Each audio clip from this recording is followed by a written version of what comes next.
Ladies and gentlemen, children of the interwebs out there, Sebastian Envy, Strong Style Cinephile, and X-Men 97. Another pretty good episode. Have we had our first narrative missteps of the season? Let's geek about it for a scant few minutes. Now, this episode was Motendo slash Life Death Part 1. And I was looking at the episode listings uh, before, like a week and a half ago, and I'd seen where they had Life Death Part 1 and Part 2, and I'd seen where they were split episodes, and I kind of wondered, like, um, I guess it really didn't dawn on me at the time that there would be like two split episodes. That's what it was.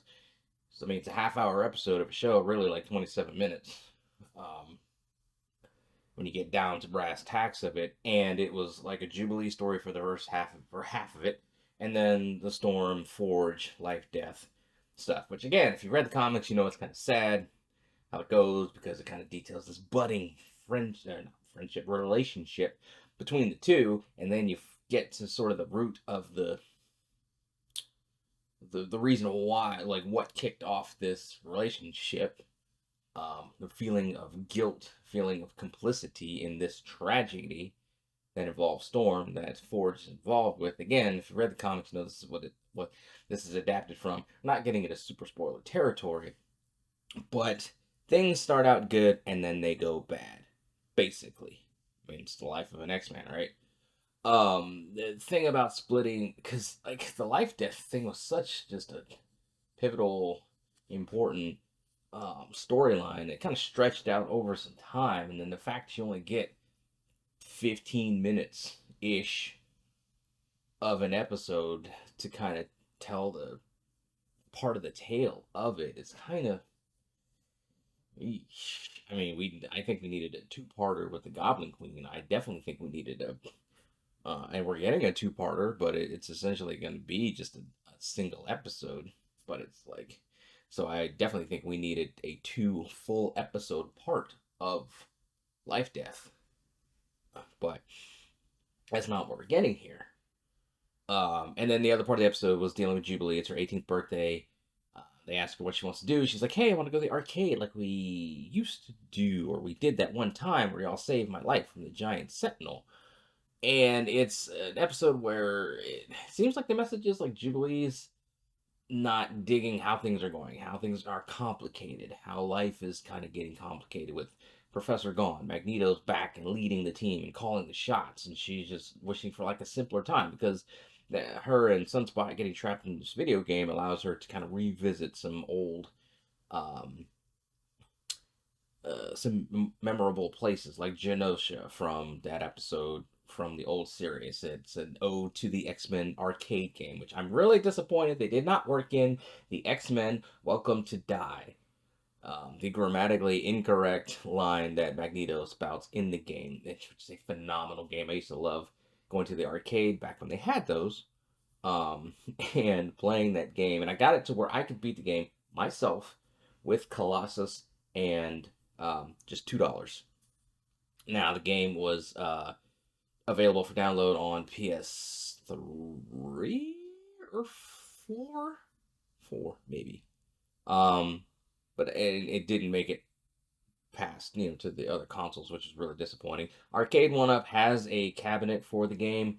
It's just like 400 or $500, so I have not had that money to set aside to get it. Although that is my intention because I love that game. It is so good. I love Pride of the X Men, the pilot, the failed pilot for the X Men series that game is based off of, and that's kind of the reason why. If you look at Secret Galaxies, they've done a video on Pride of the X Men, I believe. There's been a few channels that have done videos on the history of Pride of the X Men and how it kind of led into the X Men series as we know it. But getting getting off on a tangent, I just love that game. Oh, so good. But this episode was also kind of an ode to that game, and it like Jubilee is in this, like I said, in this point of life where she's just, I guess, hesitant, scared to face the here and now. She wants to live in the past, and through this experience in this game, where she and Sunspot are trapped in, we deal with some Mojo. She learns that. it's time to accept what is and it's time to move forward. It was a pretty good episode. That I think was good. Could it have been better served by a full? Again, could it have been better served by a full episode? Yes. Was it good enough? Was this type of episode good enough for like 15 minutes? Yes. Was Life Death? Not so much. So goes back to my question earlier. Did we finally get our first sort of narrative misstep for what has been a just great series homage to the series that we all know? Remains to be seen. Depends how it all plays out as far as like the full first season of X-Men 97. I'm not disappointed because I love these episodes. I love how in the intro they're changing up the images that you see, and then you see um, like a little snippet of like Forge with X Factor from that episode where Iceman came back and he wanted to seek out Lorna Dane, who had really ran off with Havoc because she fell out of love with Iceman because he didn't want to join the cause. And there's some other little snippets of imagery that they stick in there and that they're changing up each episode. I love that. So there's plenty of stuff that the show continues to do well, continues to kick ass at. But did we encounter our first narrative misstep with this? I don't know. This definitely. So let's say the first episode is still my number one. The what did I say last week? I said first, third, second. Um, so this would be again first, third, second, fourth. So out of the 4 episodes, this is my least, like my lowest ranking episode. They're all great, but this is definitely my lowest ranking episode. How that shakes out as the rest of the season goes and more episodes, hit us remains to be seen. Again, good episode. Was it great? No. Was it their first narrative misstep? I don't know. I guess we'll all find out together, won't we? Um, the voice actor, the voice actor for Roberto, Sunspot, still sucks. It just, I mean, I don't know, maybe I should say they sucks. That's kind of disrespectful and of the guy and his craft and the job that he's doing. But it's just not clicking with me. Just the way I hear it, and just when I think of Sunspot, I'm an X Force fan, so of course I like there's some Sunspot in there. like, but to me, he's just not doing it for me. Maybe that'll change the more I hear it, the more I get used to it. But right now, he's just kind of just this whiny sort of.